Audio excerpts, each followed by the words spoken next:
First, let's answer the question, what is a fish? Fish are cold-blooded animals that live in water. They have gills to breathe and fins to help them swim. Fish have unique features. They have scales on their bodies that protect them, and their tails and fins help them steer and move in the water. Unlike us, fish don't have lungs. They breathe through gills, which are like special filters that take oxygen from the water so fish can breathe. There are thousands of fish species around the world, each with its own unique colors, shapes, and sizes. Some even have special features like poison spines or camouflage. Did you know that?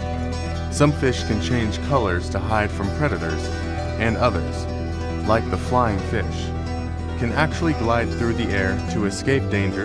It's important to take care of our oceans and the fish that call them home.